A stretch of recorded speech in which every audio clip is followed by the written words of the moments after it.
ஒரு பேய் படம் எவ்வளோ சுமாராக எடுத்திருந்தாலும் உண்மையிலேயே அதை பார்க்கும்போது எப்போ பயமாக இருக்கும் அப்படின்னா அதுக்கு கீழே based on a true story, இது நிஜமாலுமே நடந்ததுன்னு சொல்லும்போது தான். கான்சூரிங், ஆனபிள் இந்த மாதிரி ரியல் லைஃபை பேஸ் பண்ண எவ்வளோ பேய் படங்கள்லாம் இருந்தாலும் மோஸ்ட்டாக அதில் வர ஸ்டோரிஸ்ல எல்லாமே அது எப்போ நடந்தது, யாருக்கோ எங்கேயோ நடந்தது அப்படிங்கிற மாதிரி அன்டிஃபைன்டாக அது நிஜமாலுமே நடந்துச்சாங்கிறதுக்கு ஒரு ப்ரூஃபே இல்லாத மாதிரி தான் இருக்கும். ஆனால் இன்னைக்கு நம்ம பார்க்க போகிற இந்த ஒரு இன்சிடென்ட், அது நடந்த அந்த வீடு இன்னைக்கு டேட்டுக்குமே இந்த உலகத்தில் இருக்குது. அது யாருக்கு நடந்துச்சு, அந்த ஃபேமிலி மெம்பர்ஸ் யார் அப்படின்னு சொல்லிட்டு எல்லாமே டீட்டெயிலாக டாக்குமெண்ட் பண்ணப்பட்ட ஒரு ஸ்டோரி, அதாவது ரியல் லைஃப் ஸ்டோரி. இந்த ஒரே ஒரு இன்சிடென்ட் பேஸ் பண்ணி மட்டுமே கிட்டத்தட்ட 12 புக்ஸ்க்கு மேலே எழுதியிருக்காங்க. அதில் ஒரு புக் மட்டுமே 6 மில்லியன் காப்பீஸ்க்கு மேல சேல் ஆகிருக்கு. 25க்கும் மேல ஹாரர் மூவிஸ் எடுத்திருக்காங்க. ஈவன் இன்னைக்கு டேட் வரைக்குமே நியூயார்க்ல இருக்க அமிட்டி வில்லேஜ் அப்படிங்கிற அந்த ஒரு இடத்த மொத்தமாவே பயத்துல வச்சிருக்க ஒரு வீடு தான் 112 ஓசன் அவென்யூ. இவ்வளோ மூவிஸ் புக்ஸ் எல்லாம் எழுதுற அளவுக்கு அப்படி என்னதான் நடந்துச்சு அந்த வீட்டில், இந்த வீடியோல பார்க்கலாம்.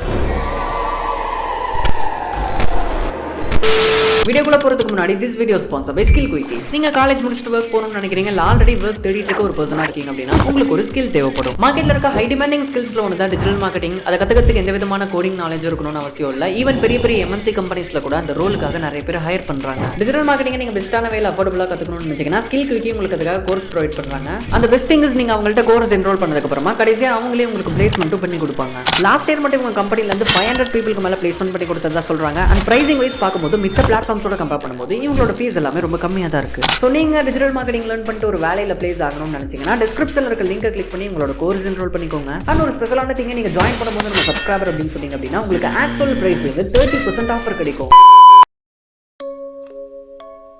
1974 நியூயார்க்ல இருக்க அமிட்டி வில்லி அப்படிங்கிற ஒரு டவுன்ல 112 ஓசன் அவென்யூ அப்படிங்கிற ஒரு வீட்டில் 7 பேர் சேர்ந்து ஒரு ஃபேமிலியா வாழ்ந்துட்டு இருந்திருக்காங்க. அந்த 7 பேர்ல ஒருத்தரோட பேர் தான் ரொனால்ட் ஜூனியர். மீதி இருக்க 6 ஃபேமிலி மெம்பர்ஸும் காமா நார்மல் பீப்புள் மாதிரி இருந்தாலும் இந்த ரொனால்ட் ஜூனியர் அப்படிங்கிறவங்க மட்டும் எப்ப பார்த்தாலும் அவன் ஃபேமிலியோட சண்டை போட்டு திட்டிட்டு அவங்க கிட்ட அபியூசிவா நடந்துகிட்டு அப்படின்னு சொல்லிட்டு ரொம்ப ஒரு அக்ரெசிவான அரகுற மென்டல்ல தான் சுத்திட்டு இருந்திருக்கான். அப்படி ஒரு நாள் நவம்பர் 1974 அப்போ அவன் வீட்டில் படுத்து தூங்கிட்டு இருக்கும்போது திடீர்னு ரொனால்ட் ஜூனியருக்கு நைட்டு நேரம் முழிப்பு வந்திருக்கு. நைட்டு தூக்கத்துல இருந்து முடிச்சா என்ன பண்ணுவோம், போய் தண்ணி குடிச்சிட்டு ரெஸ்ட் ரூம் போயிட்டு வந்து படுத்துருவோம். பட் இவன் இந்த ரெண்டையும் பண்ணி முடிச்சதுக்கு அப்புறமா அவன் பக்கத்துல இருக்க ஒரு அசால்ட் ரீஃபில் கன் எடுத்துட்டு போய் ஒவ்வொரு ரூமா அவனோட பேரண்ட்ஸ், 2 சிஸ்டர்ஸ், 2 பிரதர்ஸ் எல்லாத்தையுமே அவன் கையாலேயே கொடூரமா ஷூட் பண்ணி கொலை பண்ணியிருக்கான். அதுக்கப்புறமா காலையில விடிஞ்சதுக்கு அப்புறம் அவன் மேல இருக்கிற பிளட்ஸ் எல்லாம் கிளீன் பண்ணிட்டு குளிச்சுட்டு ட்ரெஸ் சேஞ்ச் பண்ணிட்டு வழக்கமா அவன் வேலைக்கு போற மாதிரி அவன் ஒர்க்கு கிளம்பி போயிருக்கான். அதுக்கப்புறமா திரும்பி சாயங்காலம் வேலையெல்லாம் முடிஞ்ச வீட்டுக்கு வந்ததுக்கு அப்புறமா பக்கத்துல இருக்க ஒரு போலீஸ் ஸ்டேஷனுக்கு போய் இந்த மாதிரி அவன் ஃபேமிலி மெம்பர்ஸ் எல்லாம் இறந்து போயிட்டாங்க அப்படிங்கிற விஷயத்த ரொம்பவே கேஷுவலாக சொல்லியிருக்கான். அதுக்கப்புறமா போலீஸ் ஆஃபீஸர்ஸ் எல்லாம் இந்த இன்வெஸ்டிகேட் பண்ண ஆரம்பிக்கிறாங்க. எதுக்காக இவன் இந்த 6 பேரையும் கொலை பண்ணா, எப்படி இவங்களை கொலை பண்ணா அப்படின்னு சொல்லி பார்க்கும்போது அப்போதான் இவங்களுக்கு ஒரு விஷயம் புரிய வருது.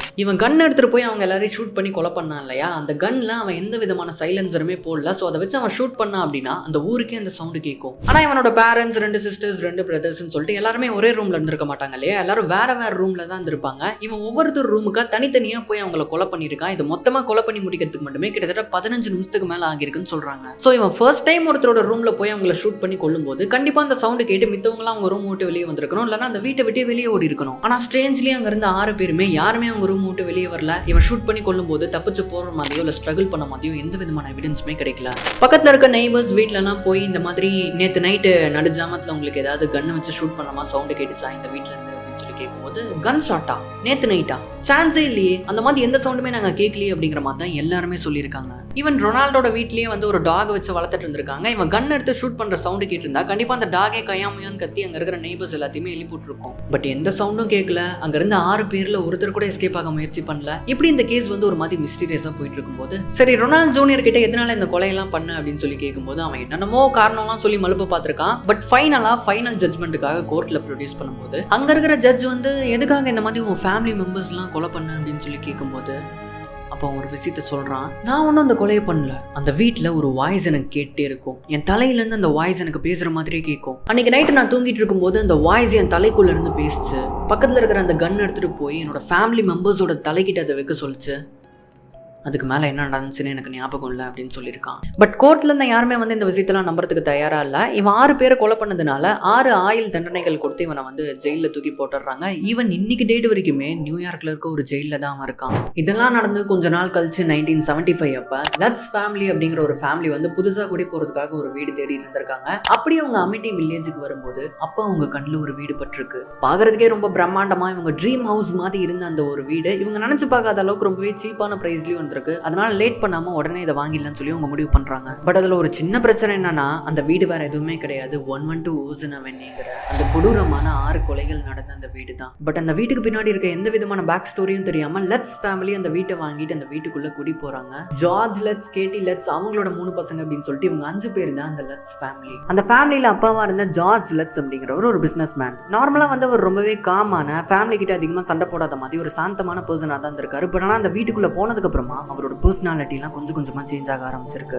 அவங்க ஃபேமிலி கிட்ட கத்துறது, சண்டை போடுறது, அவங்க கிட்ட அபியூசிவா நடந்துக்கிறது அப்படின்னு சொல்லிட்டு ஒரு மாதிரி அக்ரெசிவான பர்சனா மாற ஆரம்பிச்சிருக்காரு. அதுக்கப்புறமா ஜார்ஜ் எப்போலாம் அவரோட வீட்டுல அந்த ரூம்ல படுத்து தூங்குறாரோ எக்ஸாக்டா நைட்டு 3:15 AM ஆகும் போதெல்லாம் அவருக்கு முழிப்பு வந்துடும். ஒரு நாள் 2 நாள்லாம் கிடையாது. அவர் அந்த வீட்டுக்கு போனதுல இருந்து எப்போ அவர் அங்க தூங்கினாலும் நைட் எக்ஸாக்டா 3:15 AM அப்போ அவர் கண் முழிச்சிருவாரு. அதுக்கப்புறம் எவ்வளவு ட்ரை பண்ணாலும் அவரால் தூங்கவே முடியாது. இதுல ஒரு ஸ்ட்ரேஞ்சான விஷயமே, இதுக்கு முன்னாடி இந்த வீட்டுல இந்த ரொனால்ட் ஜூனியர் அவனோட ஃபேமிலி மெம்பர்ஸை கொலை பண்ண அந்த நைட்டோட டைம் 3:15 AM. அதுக்கப்புறமா ஒரு நாள் ஜார்ஜ் வெளியே இருந்து அவரோட வீட்டுக்கு நடந்து வந்துட்டு இருக்கும்போது மேலே அந்த வீட்டோட டாப்ல வந்து ஜார்ஜோடைய 4 வயசு சின்ன பொண்ணுக்கு வந்து ஒரு ரூம் கொடுத்து வச்சிருப்பாங்க. அந்த ரூமை வெளியில இருந்து பாக்குறப்ப விண்டோ வழியா ஏதோ ஒரு கைண்ட் ஆஃப் மனுஷனும் பன்னியும் கலந்த மாதிரி ஒரு வித்தியாசமான கிரியேச்சர் அங்கிருந்து எட்டி பாக்குற மாதிரி அவருக்கு தெரிஞ்சிருக்கு. அதோட கண்ணெல்லாம் பாக்குறதுக்கு பிரைட் ரெட்டா க்ளோவிங்கா ஒரு மாதிரி வினோதமான கிரியேச்சரா இருந்ததுனால பயந்து போய் அவரோட வீட்டோட கதவை திறந்து வேக வேகமா ஃபர்ஸ்ட் ஃப்ளோருக்கு ஓடி போய் அவரோட பொண்ணோட ரூமை திறந்து பார்க்கும்போது அங்க அவரோட பொண்ணு தூங்கிட்டு இருந்திருக்காங்க. அந்த ரூம்ல வேற யாருமே இல்ல. இங்க என்ன நடக்குது, இப்ப அவர் இங்க என்ன பார்த்தாரு அப்படின்னு சொல்லிட்டு எதுவுமே தெரியாம அவர் முடிச்சிட்டு இருக்கும்போது அதுக்கப்புறம் தான் இவங்க வந்து ஒரு விஷயத்தையே நோட் பண்ண ஆரம்பிக்கிறாங்க. இந்த 4 வயசு சின்ன பொண்ணு அடிக்கடி அவளோட ரூம்ல தனியா பேசுற மாதிரி சவுண்டு கேட்டு இருந்திருக்கு. யார்கிட்டமா நீ பேசுற அப்படின்னு சொல்லிட்டு அவளுடைய அப்பா அம்மா 2 பேரும் போய் கேட்கும்போது,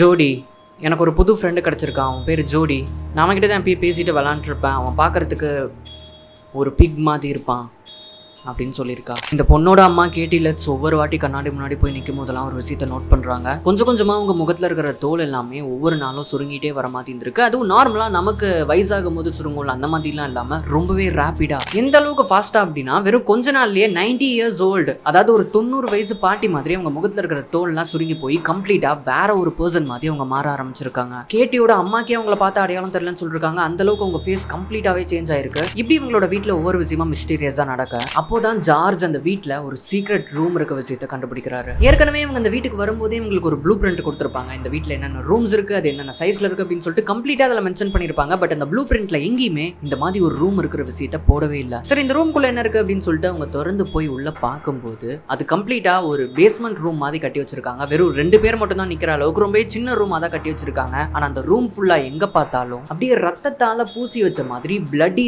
ரெட்ல பெயிண்ட் பண்ணி வச்சிருக்காங்க. அதை எதுக்காக கட்டினாங்க, எதுக்கு யூஸ் பண்ணிருப்பாங்க, இப்போ ஏன் அதை சீக்ரெட்டா வச்சிருக்காங்க அப்படின்னு சொல்லிட்டு எதுவுமே தெரியலனாலும் அவங்க வீட்டில் இருக்கிற டாகை இப்போதைக்கு அந்த ரூம்ல வந்து தங்க வைக்கலாம் அப்படிங்கிற மாதிரி அந்த டாகை அந்த ரூம்குள்ள கூப்பிட்டு வரும்போது எவ்வளவு கம்பல் பண்ணாலும் சுத்தமா ஒரு ஸ்டெப்பு கூட அந்த ரூம்குள்ள அது கால் எடுத்து வைக்கல. பயந்து போய் அந்த வீட்டை விட்டே வெளியே ஓடி போயிருக்கு. இதை பார்த்த ஜார்ஜுமே என்னோட டாக் இது வரைக்கும் எதையும் பார்த்து பயந்ததில்லை, அதுவும் இந்த அளவுக்கு ஒரு விஷயத்தை பார்த்து அது பயந்து நான் பார்த்ததே இல்லை அப்படின்னு சொல்லியிருக்காரு. அதுக்கப்புறமா தான் இவங்க லைஃப்ல ஏகப்பட்ட ஹாரரான திங்ஸ் எல்லாம் நடக்க ஆரம்பிக்குது. நைட் டைம் எல்லாரும் தூங்கிட்டு இருக்கும்போது ஹால்ல இருந்து ஏகப்பட்ட பேர் உயிருக்கு பயந்துட்டு கத்துற மாதிரி பயங்கரமா கூச்சல் போடுற மாதிரி ஏகப்பட்ட கதறல் சத்தங்கள்லாம் கேட்டிருக்கு. இதுக்கப்புறம் தான் அவங்க இதை சீரியஸா எடுத்துக்க ஆரம்பிக்கிறாங்க. சர்ச்ல இருந்து ஒரு பிரீஸ்ட்டை கூப்பிட்டு வந்து இவங்க வீட்டில் ப்ரேயர் பண்ண வைக்கலாம் அப்படின்னு சொல்லி பாக்குறாங்க. அந்த பிரீஸ்ட்டும் இவங்களோட வீட்டுக்கு வந்து ஒவ்வொரு ரூமா போய் ப்ரேயர்ஸ் எல்லாம் பண்ணிட்டு இருக்கும்போது அப்ப அந்த வீட்டோட ஹால்வேல இருந்து கெட் அவுட், இங்கேருந்து வெளியே போ அப்படிங்கிற மாதிரி 2 வாட்டி ரொம்பவே ஹார்ஸான வாய்ஸ் கேட்டிருக்கு. இதை பார்த்து அந்த பிரீஸ்ட்டுமே லைட்டாக பயந்துடுறாரு. அதுக்கப்புறம் அந்த ஃபேமிலி கிட்ட போய் இதுக்கு மேலே என்ன இதில் இன்வால்வ் பண்ணாதீங்க அப்படிங்கிற மாதிரி சொல்லிட்டு அவர் வந்து கிளம்பிடுறாரு.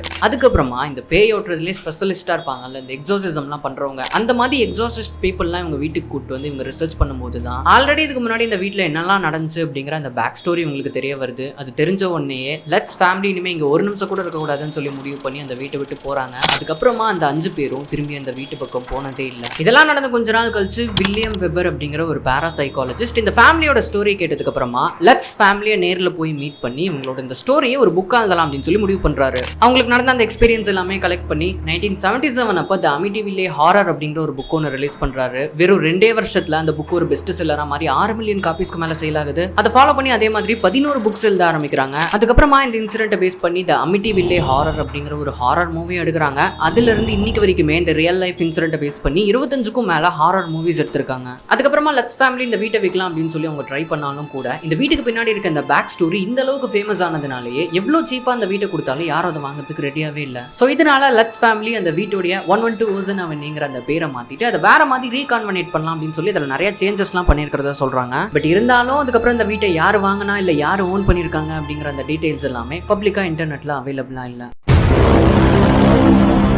இப்போ கன்க்ளூஷனா அந்த ஸ்டோரி கேட்குற மக்கள் எல்லாருமே வந்து 3 கேட்டகரிஸாக பிரிஞ்சு 3 ஒப்பீனியன்ஸ் சொல்கிறாங்க. இதை கவனமாக கேட்டு நீங்கள் என்ன கேட்டகரியில் வரீங்க அப்படிங்கிறத டிசைட் பண்ணுங்க. முதல் கேட்டகரி ஆஃப் மக்கள் வந்து இங்கே நடந்த விஷயங்கள் எல்லாமே உண்மைதான், அவங்களுக்கு நடந்த அந்த ஹாரர் எக்ஸ்பீரியன்ஸ், அந்த அமானுஷ்யமான விஷயங்கள் எல்லாமே உண்மையான ஒன்று தான், அதுக்கெல்லாம் காரணம் ஏதோ ஒரு அமானுஷ்யமான சக்தியோ இல்லை சாத்தானோ தான் அப்படிங்கிற மாதிரி நம்புறாங்க. அண்ட் ரெண்டாவது கேட்டகரி ஆஃப் மக்கள் இதுக்கு அப்படியே ஆப்போசிட்டா, அவங்களுக்கு அங்கே நடந்த விஷயங்கள் எல்லாமே உண்மை கிடையாது, அவங்களுக்கு நடந்த இந்த அமானுஷ்யமான விஷயங்கள் ஹாரர் எக்ஸ்பீரியன்ஸ் எல்லாமே வந்து ஒரு கட்டுக்கதை தான். இந்த மாதிரி அந்த ஃபேமிலி ஃபேக்கான ஸ்டோரிஸ் எல்லாம் சொன்னாங்கன்னா அதை பேஸ் பண்ணி நிறைய புக்ஸ் எழுதுவாங்க, மூவிஸ் எடுப்பாங்க. ஸோ அந்த மாதிரி மூவிஸ் எடுக்கிறவங்க இவங்களுடைய லைஃப் ஸ்டோரியை பேஸ் பண்ணி தான் மூவிஸ் எடுக்கிறதுனால இவங்களுக்கு வந்து ராயல்டி ஃபீயா பணம் கொடுக்க வேண்டியது இருக்கும். அதுவும் இவ்வளோதான் அவ்வளோதான்லாம் கிடையாது, இவங்க எவ்வளோ மணி சார்ஜ் பண்ணாலும் அதை கொடுத்துட்டு தான் அவங்க அந்த மூவியே எடுக்க முடியும். ஸோ மணிக்காக தான் அந்த மாதிரி ஃபேக்கான ஸ்டோரி சொன்னதா இந்த ரெண்டாவது கேட்டகரியில் இருக்கவங்க நம்புறாங்க. அண்ட் மூணாவது கேட்டகரி ஆஃப் பீப்புள் இங்கே நடந்த எல்லா விஷயங்களுமே உண்மைதான், அவங்களுக்கு நடந்த இந்த ஹாரர் எக்ஸ்பீரியன்ஸ், அந்த அமானுஷ்யமான விஷயங்கள்னு சொல்லிட்டு எல்லாமே உண்மைதான். பட் அதுக்கு காரணம் வந்து ஏதோ ஒரு அமானுஷ்யமான சக்தியோ இல்லை சாத்தானாவோலாம் இருக்காது.